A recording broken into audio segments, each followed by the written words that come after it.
ಹೇಗೆ ರಾಮ ಹೋಗಬೇಕು ಕಾಡಿಗೆ, ಅದಕ್ಕೆ ಬೇಕಾದ ವಸ್ತ್ರವನ್ನು ತಯಾರಿಟ್ಟಿದ್ದಾಳೆ. ಈ ಯೂನಿಫಾರ್ಮ್ ಅಂತ ಉಂಟು ನೋಡಿ, ಅದು ಆವಾಗಿಂದ ಪ್ರಾರಂಭ ಆಗಿದೆ. ರಾಮಾಯಣ ಕಾಲದಿಂದ ಒಂದೊಂದು ಸ್ಕೂಲಿಗೆ ಒಂದೊಂದು ಯೂನಿಫಾರ್ಮ್, ಒಂದೊಂದು ಕಂಪೆನಿಗೆ ಒಂದೊಂದು ಯೂನಿಫಾರ್ಮ್, ಹಾಗಾಗಿ ಒಂದೊಂದು ವಾಸಕ್ಕೆ ಒಂದೊಂದು ಯೂನಿಫಾರ್ಮ್. ಕೈಕೇಯಿ ಮೊದಲು ಹೇಳಿಕೊಟ್ಟು ಮಂಥರೆಯ ಕಾಲ ನೋಡಿ, ಮಂಥರೆ ಅಂದರೆ ಕಲಿಯ ಹೆಂಡತಿ, ಕಲಿಕಾಲದ ಯೂನಿಫಾರ್ಮ್ ಹೇಗಿರ್ತದೆ ಅಂತ ಅವಳು ಹೇಳಿದ್ಲು. ಮಂಥರೆ ಏನು ಹೇಳಿದ್ಲು ಅಂತಂದರೆ, ಕೈಕೇಯಿಯೊಳಗೆ ಕೂತು, ರಾಮ ನೀನು ಕಾಡಿಗೆ ಹೋಗೋದಕ್ಕಿಂತ ಮುಂಚೆ ಈ ಪೀತಾಂಬರ ಬಂಗಾರ ಎಲ್ಲ ಕೆಳಗಿಡು, ನಿನಗೆ ಮರದ ತೊಗಟೆಯನ್ನು ಕೊಡ್ತಾಳೆ, ಇದನ್ನು ಉಟ್ಟುಕೊಂಡು ನೀನು ಹೋಗಬೇಕಾದ್ದು. ಅಂದರೆ ಕಾಡಿನ ಯೂನಿಫಾರ್ಮ್ ಇದು ಅಂತ ರಾಮದೇವರು ತಗೊಂಡ್ರು, ಅನಾಯಾಸವಾಗಿ ಉಟ್ಟುಕೊಂಡ್ರು. ಯಾಕೆಂತಂದರೆ ಭಗವಂತ ಅವನೇ ಒಂದು ದೇಹ, ಅದು ಜ್ಞಾನಮಯವಾದ ದೇಹ, ಅದು ಯಾವುದಕ್ಕೂ ಹೊಂದಾಣಿಕೆ ಆಗುವಂಥದ್ದು. ದೇವರು ಉಟ್ಟುಕೊಂಡ. ಕೈಕೇಯಿ ಹೇಳ್ತಾಳೆ ಇನ್ನೊಂದು ಸೆಟ್ ಇದೆ ಅಂತ. ರಾಮ ಕೇಳಿದ ಯಾರಿಗೆ ಇದೊಂದು? ಸೀತೆಗೆ ಅಂತ. ರಾಮ ತಗೊಂಡು ಸೀತೆಗೆ ಕೊಟ್ಟ, ಅಮ್ಮ ಇದನ್ನು ಉಟ್ಟುಕೋ ಅಂತ. ಆ ಸೀತಾದೇವಿ ಕೈಯಲ್ಲಿ ಹಿಡ್ಕೊಳ್ತಾಳೆ ಅಂತೆ ಮರದ ತೊಗಟೆ, ಮರದ ಸಿಪ್ಪೆ. ನೀವು ಸಲ ಆಲೋಚನೆ ಮಾಡಿ, ಇವತ್ತು ಬೇಡ, ನಾಳೆ ಹೋಗಲಿ, ಕಾಡಿದೆ, ಐತಾಳರದ್ದು ಸಗರಿ ಇದೆ, ಗಿರಿ, ಒಂದು ಮರದ ಒಂದು ಸಿಪ್ಪೆ ತೆಗುತ್ತಾನೆ, ನೀವು ನೋಡಿ ಅದನ್ನು ಉಡ್ಲಿಕ್ಕಾಗುತ್ತಾ ಅಂತ ಒಂದು ಸಲ ನೋಡಿ, ಅದು ಹೇಗೆ ಉಡಬೇಕು ನೀವೇ ಒಂದು ಸಲ ಆಲೋಚನೆ ಮಾಡಿ. ರಾಮದೇವರು ಸೀತಾದೇವಿಗೆ ಕೊಟ್ಟರಂತೆ, ಅಮ್ಮ ನೋಡು ಅಂತ. ಸೀತಾದೇವಿ ನೋಡ್ತಾಳೆ, ಕಣ್ಣೀರು ಹಾಕ್ತಾಳಂತೆ. ಇಷ್ಟು ದೊಡ್ಡ ಸೀರೆಯನ್ನೇ ಉಟ್ಟರೆ ಕಷ್ಟ ಆಗ್ತದೆ, ಇಷ್ಟು ಚಿಕ್ಕ ಮರದ ಸಿಪ್ಪೆಯನ್ನು ಹೇಗೆ ಅದನ್ನು ಜೋಡಿಸಬೇಕು, ಹೇಗೆ ಉಡಬೇಕು? ಕೋಮಲವಾದ ದೇಹ, ಅದಕ್ಕೆ ಒರಟಾಗಿರ್ತಕ್ಕಂತಹ ತೊಗಟೆ, ಇದನ್ನು ಹೇಗೆ ಉಡಬೇಕು ಅಂತ ಅದನ್ನು ನೋಡ್ತಾಳೆ. ಅಳುವುದಲ್ಲ, ಒಂಥರ ಮರದ ತೊಗಟೆ ನೋಡ್ತಾಳೆ, ರಾಮದೇವರ ಮುಖ ನೋಡ್ತಾರೆ. ಯಾಕೆಂದರೆ ಇದನ್ನು ಉಡುದೇ ಹೇಗೆ ಅಂತ. ಕೊನೆಗೆ ರಾಮದೇವರೇ ತಗೊಂಡು ಉಡ್ಲಿಕ್ಕೆ ಅಂತ ಹೊರಟ್ರಂತೆ. ಆಗ ವಸಿಷ್ಠರಿದ್ದರಂತೆ, ಅವರ ಕಣ್ಣಲ್ಲಿ ನೀರು ಬಂತಂತೆ. ನಮ್ಮ ಸೀತಾದೇವಿಗೆ ಇಂಥ ನಾರುಡೆನ ಗಟ್ಟಿಯಾಗಿ ಎದ್ದು ನಿಲ್ತಾರಂತೆ. ಕೈಕೇಯಿ ಏನಿದು ಅಂತ. ಅಲ್ಲ, ರಾಮನ ಜೊತೆಗೆ ಸೀತೆ ಕಾಡಿಗೆ ಹೋಗ್ತಾಳೆ, ಯೂನಿಫಾರ್ಮ್ ಕೊಟ್ಟಿದ್ದೇನೆ ಅಂತ. ಅಲ್ಲ, ನಿನ್ನ ಶಪಥ ಎಂಥದ್ದು, ಏನು ನಿಂದು ಷರತ್ತು ಏನು? ರಾಮ ಕಾಡಿಗೆ ಹೋಗಬೇಕು, ಸೀತೆ ಕಾಡಿಗೆ ಹೋಗಬೇಕು ಅಂತ ನಿನ್ನ ಷರತ್ತಲ್ಲಿ ಸೇರಿದ. ಕೈಕೇಯಿ ತಬ್ಬಿಬಾದ್ಲಂತೆ. ಪುರೋಹಿತರು ಹೇಗಿದ್ದರು, ಜ್ಞಾನಿಗಳು ಹೇಗಿದ್ದರು, ಅವರು ಮಾತಾಡಿದರೆ ಇನ್ನೊಬ್ಬರಿಗೆ ಮಾತಾಡಲಿಕ್ಕೆ ಸಾಧ್ಯ ಇಲ್ಲ. ರಾಮ ಉತ್ತರ ಕೊಡ್ಬೋದು, ಕೊಡಲಿಲ್ಲ, ಅವನ ಹೃದಯ ವೈಶಾಲ್ಯ. ಆವಾಗ ವಸಿಷ್ಠರು ಹೇಳ್ತಾರಂತೆ ಕೈಕೇಯಿ ಹತ್ರ, ಅಮ್ಮ ನಿನ್ನ ಷರತ್ತಲ್ಲಿ ರಾಮ ಕಾಡಿಗೆ ಹೋಗಬೇಕು ಅಂತಿದೆ ಹೊರತು ಸೀತಾದೇವಿ ಕಾಡಿಗೆ ಹೋಗಬೇಕು ಅಂತಿಲ್ಲ ಅಂತ. ವಸಿಷ್ಠರು ಎದ್ದು ನಿಂತು ಹೇಳ್ತಾರಂತೆ, ಕೈಕೇಯಿ ರಾಮ ಕಾಡಿಗೆ ಹೋಗಲಿ, ಆದರೆ ಆ ಸಿಂಹಾಸನದಲ್ಲಿ ಭರತನನ್ನು ಕೂಡಿಸಲಿಕ್ಕೆ ಬಿಡುವುದಿಲ್ಲ, ಸೀತಾದೇವಿಯನ್ನು ಕೂಡಿಸ್ತೇನೆ ಅಂತ ಮಾತು ಹೇಳಿದವರು ವಸಿಷ್ಠರು. ನಮ್ಮ ಜನ ಹೇಳ್ತಾರೆ, ಹೆಣ್ಮಕ್ಕಳಿಗೆ ಏನ್ರಿ ಪ್ರಾಶಸ್ತ್ಯ, ಪುರಾಣದಲ್ಲಿ ಎಲ್ಲಿ ಕೊಟ್ಟಿದ್ದಾರೆ ಅಂತ. ಒಬ್ಬ ಹೆಣ್ಣೂ ಕೂಡ ದೇಶವನ್ನು ಆಳಬಹುದು, ಮಂತ್ರಿಣಿ ಆಗಬಹುದು ಅಂತ ಹೇಳಿಕೊಟ್ಟ ಗ್ರಂಥ ಅದು ರಾಮಾಯಣ ಅಂತ. ನಡೆಯಿತೋ ಬಿಡಿತೋ ಅದು ಹೆಣ್ಮಕ್ಕಳೇ ಬಿಡಲಿಲ್ಲ, ಅದು ಬೇರೆ. ಆದರೆ ಗಂಡಸರು ಒಪ್ಪಿಕೊಂಡಿದ್ದರು, ನಮ್ಮ ರಾಣಿ ಆಗಬಹುದು, ರಾಜ ಆಗಬಹುದು ಅಂತ ಒಪ್ಪಿಕೊಂಡಿದ್ದರು. ವಸಿಷ್ಠರು ಸಿಂಹಾಸನದಲ್ಲಿ ಕೂಡಿಸ್ತೇನೆ ಅಂತ ಹೇಳಿದರು. ಕೈಕೇಯಿಯೇ ಒಂದು ಸ್ವಲ್ಪ ತಬ್ಬಿಬ್ಬಾದ್ಲಂತೆ. ಸೀತೆಯ ಮುಖ ನೋಡಿದರು, ಅವಳಿಗೆ ಇಷ್ಟ ಆಗಲಿಲ್ಲ ಅಂತ. ಯಾಕಂದರೆ ಅವಳು ಸಮನ, ಗಂಡನನ್ನು ಬಿಟ್ಟು ಇರುವವಳಲ್ಲ. ಹಾಗಾಗಿ ರಾಮನನ್ನು ಬಿಟ್ಟು ಸಿಂಹಾಸನ ಪಟ್ಟಾಭಿಷೇಕ ಇಷ್ಟ ಆಗಲಿಲ್ಲ. ರಾಮ ಕೂತ್ರೆ ನಾವು ಒಟ್ಟಿಗೆ ಸಿಂಹಾಸನದಲ್ಲಿ, ಇಲ್ಲದಿದ್ದರೆ ಬೇಡವೇ ಬೇಡ ಅಂತ ವಸಿಷ್ಠರಿಗೆ ಅರ್ಥ ಆಯಿತು. ಕೂಡಲೇ ಚೇಂಜ್ ಮಾಡಿದರು, ಸ್ಟೇರಿಂಗ್ ತಿರುಗಿಸಿದರು. ವಸಿಷ್ಠರು ಹೇಳಿದರು ಕೈಕೇಯಿ ಹತ್ರ, ಅಮ್ಮ ನಾರುಡೆ ನೀನು ಉಡು, ಸೀತೆ ಉಡಬಾರ್ದು. ಯಾಕೆಂದರೆ ಅವಳಿಗೆ ಯಾವುದೇ ನಿಯಮ ಅನ್ವಯಿಸುವುದಿಲ್ಲ. ಇವತ್ತು ಏನು ಪೀತಾಂಬರ ಹುಟ್ಟಿದ್ದಾಳೆ ಹೀಗೇ ಹೋಗಬೇಕು, ಏನು ಆಭರಣ ಇದೆ ಆಭರಣ ಸಹಿತಳಾಗಿಯೇ ಹೋಗಬೇಕು. ಇನ್ನೂ ಹಾಕ್ಕೊಳ್ಳಿ, ಏನೇನು ಆಭರಣ ಇದೆ ಸರ್ವಾಭರಣ ಭೂಷಿತೆಯಾಗಿ ಹೋಗಬೇಕಾದ್ದು ಸೀತೆ ಹೊರತು ಒಂದೇ ಒಂದು ಆಭರಣ ಕೆಳಗಿಡಬಾರದು ಅಂತ ಸಾರಿದವರು ಪುರೋಹಿತರು. ಅಂದರೆ ಲಕ್ಷ್ಮೀ ಪೂಜೆ ಮಾಡಿದವರು ವಸಿಷ್ಠರು, ಸರಿಯಾದ ಲಕ್ಷ್ಮೀ ಪೂಜೆ. ಯಾಕೆಂದರೆ ಆ ಹೆಣ್ಮಕ್ಕಳಲ್ಲಿ ಬಂಗಾರ ಇರಬೇಕು, ಆಭರಣ ಇರಬೇಕು, ತೆಗೆಯಬಾರದು, ಅದು ಲಕ್ಷಣ ಅಂತ ವಸಿಷ್ಠರು ಎತ್ತಿ ತೋರಿಸಿದ್ದಾರೆ. ಸೀತಾದೇವಿ ಹಾಗೇ ಸರ್ವಾಭರಣ ಭೂಷಿತೆಯಾಗಿ ಹೋಗ್ತಾಳೆ. ಕೆಲವರದ್ದು ಪ್ರಶ್ನೆ, ಅಲ್ಲಿ ಸೀತಾದೇವಿ ಎಲ್ಲ ಆಭರಣದಿಂದ ಆಭರಣ ತೊರೆದು ಹೋಗಿದ್ಲೆ, ನಾರುಡೆಯನ್ನು ಉಟ್ಟುಕೊಂಡು ಹೋಗಿದ್ದರೆ ಅಲ್ಲಿ ಕಿಷ್ಕಿಂಧೆಯಲ್ಲಿ ಅವಳು ಆಭರಣವನ್ನು ಹಾಕಿದ್ಲು. ನಾಹಂ ಜಾನಾಮಿ ಕೇಯೂರೆ, ನಾಹಂ ಜಾನಾಮಿ ಅಂಗದಂ, ನೂಪುರೇ ತಬಿಜಾನಾಮಿ, ಇದು ಹೇಗೆ ಅಂತ ಅಲ್ಲಿ ಕೇಳ್ತಾರೆ. ಅದಕ್ಕೆ ಉತ್ತರ ಇಲ್ಲಿದೆ. ವಸಿಷ್ಠರು ಸೀತಾದೇವಿಯನ್ನು ಸರ್ವಾಂಗ ಭೂಷಿತೆಯಾಗಿ ಸರ್ವಾಭರಣ ಭೂಷಿತೆಯಾಗಿ ಕಳಿಸಿಕೊಡಲಿಕ್ಕೆ ತಯಾರು ಮಾಡಿಕೊಟ್ಟಿರ್ತಕ್ಕಂಥವರು. ರಾಮ ಲಕ್ಷ್ಮಣ ಸೀತಾದೇವಿ ಎಲ್ಲರೂ ನೋಡ್ತಾ ಇರುವಾಗಲೇ ಕಾಡಿಗೆ ಹೊರಟು ನಿಂತವ ರಾಮಚಂದ್ರ. ನಮ್ಮ ಆಚಾರ್ಯರು ಹೇಳ್ತಾರೆ ರಾಮದೇವರು ಕಾಡಿಗೆ ಹೊರಟು ನಿಂತರು ಅಂತ. ಭರತನಿಗೋಸ್ಕರ ಕೈಕೇಯಿಗೋಸ್ಕರ ರಾಮ ಕಾಡಿಗೆ ಹೋದ ಅಂತ ಅಲ್ಲ ಅಂತ ನಮ್ಮ ಆಚಾರ್ಯರು ಹೇಳ್ತಾರೆ. ರಾಮನ ಸಂಕಲ್ಪ ಇತ್ತು, ನಾನು ಕಾಡಿಗೆ ಹೋಗಬೇಕು ಅಂತ ಸಂಕಲ್ಪ ಇತ್ತು, ನಾನು ಇಡೀ ದೇಶ ತಿರುಗಾಡಬೇಕು ಅಂತ ರಾಮದೇವರ ಸಂಕಲ್ಪ ಇತ್ತು. ಹಾಗಾಗಿ ರಾಮದೇವರು ಕಾಡಿಗೆ ಹೊರಟರು. ಕಾಮಃ ಕಾಮಕೃತ್ ಕಾಂತಃ, ಭಗವಂತನ ಸಂಕಲ್ಪ, ಅವನ ಇಚ್ಛೆಗೆ ಬಾರದೇ ಹೋಗಿದ್ದರೆ ರಾಮದೇವರು ಕಾಡಿಗೆ ಹೋಗೋ ಪ್ರಸಂಗನೇ ಇಲ್ಲ. ಅದು ಯಾವ ರೀತಿ ಬೇಕಾದರೂ ಆಲೋಚನೆ ಮಾಡಿ, ಒಬ್ಬ ರಾಜನಾಗಿ ಹೋಗೋದಿಲ್ಲ, ನಾನು ಇಲ್ಲೇ ಇರ್ತೇನೆ, ಯಾರೇನು ಮಾಡ್ತಾರೆ ಅಂತ ಕೂಡ್ಬೋದಿತ್ತು, ಕೂಡುವುದಿಲ್ಲ. ದಶರಥನೇ ಹೇಳ್ತಾನೆ ರಾಮನ ಹತ್ರ, ನನ್ನನ್ನು ಮರ್ದನೆ ಮಾಡಿ ಸಿಂಹಾಸನ ಏರು ಅಂತ. ಅದನ್ನು ಒಪ್ಪುವುದಿಲ್ಲ ರಾಮನಿಗೆ ಹೋಗಬೇಕಾಗಿತ್ತು. ನಮ್ಮ ಆಚಾರ್ಯರು ಹೇಳ್ತಾರೆ ರಾಮಾವತಾರ ಆದದ್ದು ಯಾವುದಕ್ಕೋಸ್ಕರ? ಸಿಂಹಾಸನದಲ್ಲಿ ಕೂಡ್ಲಿಕ್ಕಲ್ಲ, ಮುಖ್ಯಮಂತ್ರಿ ಪ್ರಧಾನಮಂತ್ರಿ ಆಗಲಿಕ್ಕೆ ಬಂದದ್ದಲ್ಲ. ದೇವರು ಬಂದದ್ದು ಯಾಕೆ ಅಂತಂದರೆ ತ್ರಿದಶ ಮುನಿಕೃತೆ ಅರಣ್ಯಮೇವಾ ವಿವೇಶ, ಕೈಕೇಯಿಗೋಸ್ಕರನೂ ಅಲ್ಲ. ರಾಮ ಕಾಡಿಗೆ ಹೊದ್ದು ತ್ರಿದಶ ಕೃತೆ ಮುನಿಕೃತೆ, ಕಾಡಲ್ಲಿ ರಾಮನನ್ನು ನಂಬಿದವರು ಇದ್ದಾರೆ. ಅದು ನಮಗೆ ಅರಣ್ಯಕಾಂಡ ಬಂದರೆ ಗೊತ್ತಾಗುತ್ತೆ. ರಾಮ ಕಾಡಿಗೆ ಹೋಗದಿದ್ದರೆ ಎಷ್ಟು ಅನರ್ಥ ಆಗ್ತಿತ್ತು ಅನ್ನುವ ಚಿಂತನೆ ನಮಗೆ ಅರಣ್ಯಕಾಂಡಕ್ಕೆ ಹೋದಾಗ ಗೊತ್ತಾಗುತ್ತೆ. ತ್ರಿದಶರಿಗೋಸ್ಕರ ಮುನಿಗಳಿಗೋಸ್ಕರ ರಾಮ ಕಾಡಿಗೆ ಹೋದನೇ ಹೊರತು ಕೈಕೇಯಿಗೆಲ್ಲ ಬೈಲಿಕ್ಕೆ ಹೋಗಬೇಡಿ. ಮಂತರೆ ಅವಳ ಧರ್ಮ, ದೇವರನ್ನು ವಿರೋಧ ಮಾಡುವಂಥದ್ದು ಕಲಿ ಮಿಸಸ್ ಕಲಿ, ಅವರ ಧರ್ಮ. ಆದ್ದರಿಂದ ಅವರನ್ನು ಮಾಡಿದರೆ ಅದೇನು ತಪ್ಪೇನೂ ಅಲ್ಲ, ಮಾಡಲಿ ಹೊರತು. ಆದರೆ ರಾಮ ಕಾಡಿಗೆ ಹೋಗಲಿಕ್ಕೆ ಕಾರಣ ಸ್ವೇಚ್ಛೆ ಹೊರತು ಇನ್ನೊಬ್ಬರದ್ದು ಬಲಾತ್ಕಾರ ಅಲ್ಲ. ರಾಮ ಕಾಡಿಗೆ ಹೊರಟು ನಿಂತ, ಕಾಡಿಗೆ ಹೋಗ್ತಾನೆ. ದೊಡ್ಡ ಘಟ್ಟ ಅದು, ಎಲ್ಲರೂ ತಡೀತಾರೆ. ಅಲ್ಲಿ ಏನು ದೃಶ್ಯ ನಡೆಯಿತು. ರಾಮ ಕಾಡಿಗೆ ಹೋದರೆ ಇಡೀ ಅಯೋಧ್ಯೆಯ ಜನ ಹೊರಟರು. ರಾಮ ಕಣ್ತಪ್ಪಿಸಿ ರಾತ್ರಿಯಲ್ಲಿ ಮತ್ತೆ ಹೊರಟು ನಿಲ್ತಾನೆ. ಮಧ್ಯದಲ್ಲಿ ಗುಹಾ ಸಿಗ್ತಾನೆ. ಚಿತ್ರಕೂಟಕ್ಕೆ ರಾಮದೇವರು ಪ್ರವೇಶ ಮಾಡ್ತಾರೆ. ಕಾಡಿಗೆ ರಾಮದೇವರು ಹೊರಟರು. ಈ ರಾಮಾಯಣದಲ್ಲಿ ಈ ಅಯೋಧ್ಯಾಕಾಂಡ ತುಂಬ ಅಪೂರ್ವ.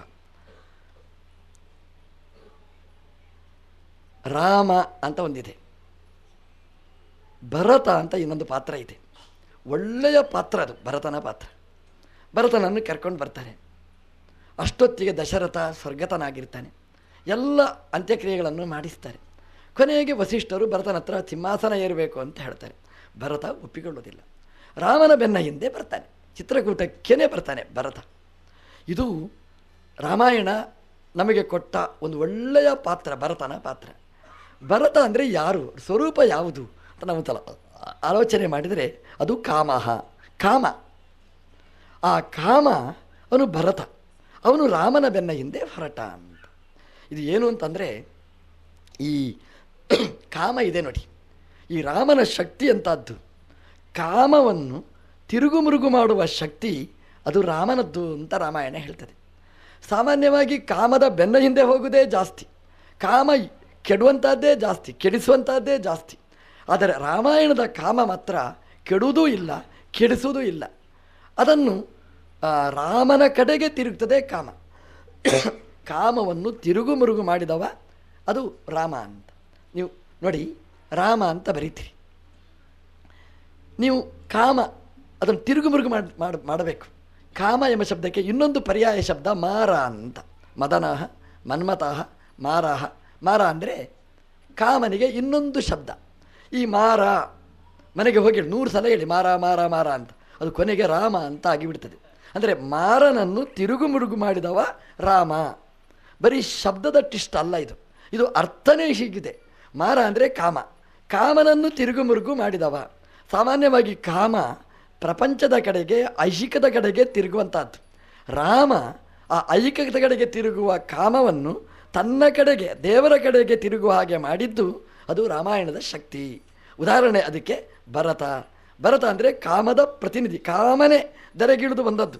ನೀವು ಎಲ್ಲಿಯಾದರೂ ನೀವು ನೋಡಿ, ಕಾಮ ಮಾಡಬಾರದನ್ನೇ ಮಾಡಿದ್ದು ಜಾಸ್ತಿ. ಅದು ಕೃಷ್ಣಾಯನಕ್ಕೆ ಬನ್ನಿ, ಎಲ್ಲೇ ಬನ್ನಿ, ಕಾಮ ಅದು ಒಂದು ರೀತಿಯಲ್ಲಿ ಲೋಕ ವಿರುದ್ಧವಾದನ್ನೇ ಮಾಡಿದ್ದು ನಾವು ನೋಡ್ತಾ ಇರ್ತೇವೆ. ಆದರೆ ರಾಮಾಯಣದ ಕಾಮ ಮಾತ್ರ ಹಾಗಿಲ್ಲ, ರಾಮನಿಗೆ ಅನುಗುಣವಾಗಿ ಮಾಡಿತು. ಅದಕ್ಕೆ ಭರತನಿಗೆ ಅಂದರೆ, ಭರತ ಅಂದರೆ ಕಾಮ, ಅವ ಏನು ಮಾಡಿದ? ತನಗೆ ಅನಾಯಾಸವಾಗಿ ಸಿಕ್ಕಿದ ಅಧಿಕಾರ ಒಪ್ಪಲಿಲ್ಲ ಅಂತೆ. ಅವನು ಹೊರಟ. ರಾಮದೇವರು ಎಲ್ಲಿದ್ದಾರೆ? ಚಿತ್ರಕೂಟದ ತನಕ ತಾನು ಪ್ರಯಾಣ ಬೆಳೆಸಿದ. ತಾನು ಒಬ್ಬ ಹೋಗಲಿಲ್ಲಂತೆ, ಇಡೀ ಅಯೋಧ್ಯೆಯ ಜನರನ್ನು ಕರ್ಕೊಂಡು ಹೋದಂತೆ, ತನ್ನ ತಾಯಂದಿರನ್ನು ಕರ್ಕೊಂಡು ಹೋದಂತೆ. ಯಾವ ಕೈಕೇಯಿಯಿಂದ ರಾಮ ಕಾಡಿಗೆ ಹೋದ ಅಂತ ಎಲ್ಲ ಮಾಧ್ಯಮದಲ್ಲಿ ತೋರಿಸಿದ್ರೋ ಅಂತಹ ಕೈಕೇಯನ್ನು ಸೇರಿಸಿಕೊಂಡು ಕೌಸಲ್ಯ ಸುಮಿತ್ರೆಯ ಜೊತೆಗೆ ಇಡೀ ಅಯೋಧ್ಯೆಯ ಜನರ ಜೊತೆಗೆ ಚಿತ್ರಕೂಟಕ್ಕೆ ಹೋದಂತೆ. ರಾಮಾಯಣದಲ್ಲಿ ಚೆನ್ನಾಗಿ ಹೇಳ್ತಾರೆ, ರಾಮನಿಗೆ ಆಗದಿದ್ದದ್ದು ಕಾಮ ಮಾಡಿತು ಅಂತ. ರಾಮನ ಜೊತೆಗೆ ಇಡೀ ಅಯೋಧ್ಯೆ ಹೋಗಬೇಕಾಗಿತ್ತು, ರಾಮ ಕರ್ಕೊಂಡು ಹೋಗಲಿಲ್ಲ. ಅಯೋಧ್ಯೆಯ ಜನರಿಗೆ ಹೋಗ್ಲಿಕ್ಕಾಗಲಿಲ್ಲ. ಯಾವಾಗ ಹೋದರು? ಭರತನ ಜೊತೆಗೆ ಹೋದರು, ಕಾಮನ ಜೊತೆಗೆ ಹೋದರು. ಅಂದರೆ ರಾಮನಿಗೆ ಆಗದಿದ್ದದ್ದು ಕಾಮಕ್ಕಾಯಿತು. ಅಂದರೆ ನಮ್ಮ ಕಾಮ ಹೇಗಿರಬೇಕು ಅಂತಂದರೆ ಎಲ್ಲವನ್ನೂ ಕೂಡ ದೇವರ ಹತ್ರ ಕರ್ಕೊಂಡು ಹೋಗುವಾಗಿ ಇರಬೇಕು. ನಮ್ಮ ಕಾಮ ಸ್ವಾರ್ಥ ಕೇಂದ್ರಿತವಾಗಿರಬಾರದು, ಭಗವತ್ ಕೇಂದ್ರಿತವಾಗಿರಬೇಕು. ಅದನ್ನು ತೋರಿಸುವಂತಹದ್ದು ರಾಮಾಯಣದ ವೈಶಿಷ್ಟ್ಯ. ಹಾಗಾಗಿ ಕಾಮ ಅಂದರೆ ಭರತ, ಅವನು ಎಲ್ಲ ಅಯೋಧ್ಯೆಯ ಜನರ ಜೊತೆಗೆ ಇಡೀ ಅಯೋಧ್ಯೆಯನ್ನೇ ಕರ್ಕೊಂಡು ಭರದ್ವಾಜರ ಆಶ್ರಮ, ಗುಹಾನ ಆಶ್ರಮ ಜೊತೆಗೆ ಚಿತ್ರಕೂಟದ ತನಕ ಪ್ರಯಾಣ ಮಾಡ್ತಾನೆ. ಇಡೀ ಅಯೋಧ್ಯೆಯನ್ನು ದೇವರ ಹತ್ರ ಕರ್ಕೊಂಡು ಹೋದ. ನಮ್ಮ ಸಂಕಲ್ಪ ಏನಾಗಬೇಕು ಗೊತ್ತಾ? ದೇವಸ್ಥಾನಕ್ಕೆ ಹೋಗ್ತೇವೆ, ಸಾಮಾನ್ಯವಾಗಿ ತಿರುಗಾಡಲಿಕ್ಕೆ ಹೋಗ್ತೇವೆ, ದೇವಸ್ಥಾನಕ್ಕೂ ಹೋಗ್ತೇವೆ. ತಿರುಗಾಡಲಿಕ್ಕೆ ಹೋಗುವ ಕ್ರಮ ಹೇಗೆ? ದೇವಸ್ಥಾನಕ್ಕೆ ಹೋಗುವ ಕ್ರಮ ಹೇಗೆ? ಪ್ರವಚನಕ್ಕೆ ಹೋಗುವ ಕ್ರಮ ಹೇಗೆ? ತಿರುಗಾಡಲಿಕ್ಕೆ ಹೋದರೆ ಮನೆ ಮಂದಿ ಎಲ್ಲ ಹೋಗ್ತಾರೆ ಬೀಗ ಹಾಕಿ, ದೇವಸ್ಥಾನಕ್ಕೆ ಪ್ರವಚನಕ್ಕೆ ಎಲ್ಲ ಹೋಗ್ತಾರೆ. ಹೋಗುವಾಗ ಒಬ್ಬೊಬ್ಬರೇ ಹೋಗುತ್ತೆ. ನೀವು ಕೇಳಿ, ಯಾಕ್ರಿ ಒಬ್ಬರೇ ಬಂದಿರಿ? ಅಲ್ಲ, ಎಲ್ಲ ಹೋದರೆ ರಗಳೆ ಆಗುತ್ತೆ ರೀ. ಯಾರಿಗೆ ಬರುವವರಿಗೆ ರಗಳೆನ, ಹೋಗೋಲ್ಲಿ ರಗಳೆನ ಗೊತ್ತಿಲ್ಲ.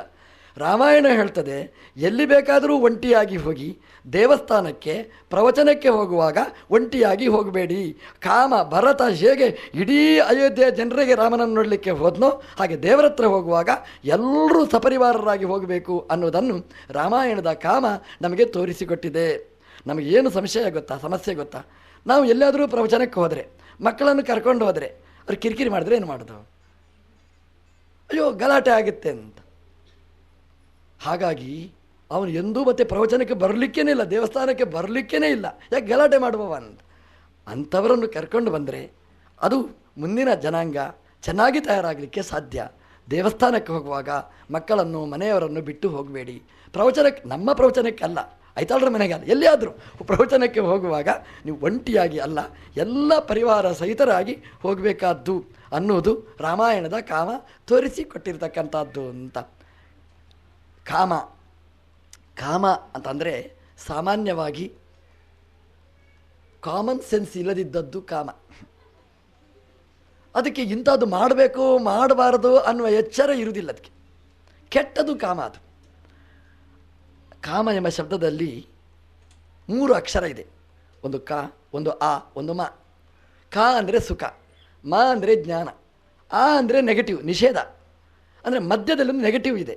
ಅದು ಏನು ಹೇಳುತ್ತೆ ಅಂತಂದರೆ, ಯಾರಿಗೆ ಕಾಮ ಬಂತು ಅವನಿಗೆ ಈಚೆ ಕಾನೂ ಇಲ್ಲ, ಸುಖನೂ ಇಲ್ಲ, ಆಚೆ ಜ್ಞಾನನೂ ಇರುವುದಿಲ್ಲ, ಎರಡನ್ನೂ ಕಳ್ಕೊಳ್ತಾನೆ ಅಂತ. ತುಂಬ ಆಸೆ ಬಂತು ಅಂತಂದರೆ ಅವನಿಗೆ ಎರಡೂ ಇರುವುದಿಲ್ಲ, ಜ್ಞಾನನೂ ಇರುವುದಿಲ್ಲ, ಸುಖನೂ ಇರುವುದಿಲ್ಲ ಅಂತ. ಆದರೆ ರಾಮಾಯಣದ ಕಾಮ ಹಾಗಲ್ಲ. ಅವನಿಗೆ ಸುಖನೂ ಇತ್ತು, ಜ್ಞಾನನೂ ಇತ್ತು, ಮಧ್ಯೆ ಆ ಅಲ್ಲದು ಆ ಅಂದರೆ ಚೆನ್ನಾಗಿರ್ತಕ್ಕ ಭಗವಂತನ ಜ್ಞಾನ. ಆ ಅಂದರೆ ಭಗವಂತ, ಭಗವಂತನ ಕಾಮ, ಭಗವಂತನ ಸುಖ, ಭಗವಂತನ ಜ್ಞಾನ. ನಮ್ಮ ಕಾಮ ಹಾಗಿರಬೇಕು ಅನ್ನೋದನ್ನು ರಾಮಾಯಣ ನಮಗೆ ತೋರಿಸಿಕೊಟ್ಟಿತು. ಭರತ ರಾಮದೇವರ ಹತ್ರ ಬರ್ತಾನೆ. ಲಕ್ಷ್ಮಣ ದೂರದಲ್ಲಿ ಇದನ್ನು ಸಮೀಕ್ಷಿಸ್ತಾ ಇದ್ದಾನೆ. ಮರ ಹತ್ತಿ ನೋಡಿದ ಅಂತ ರಾಮಾಯಣ ಹೇಳ್ತದೆ. ಹಾವು ಮರ ಹತ್ತುವುದು ಆಶ್ಚರ್ಯ ಏನೂ ಅಲ್ಲ, ಹತ್ತುತ್ತಾ ಇರ್ತದೆ ಬಿಡಿ. ಅದು ಬುಸುಗುಡ್ತಾ ಹತ್ತಿದಂತೆ. ಒಳಗೊಂಚೂರು ಖುಷಿ ಅಂತೆ ಅವನಿಗೆ.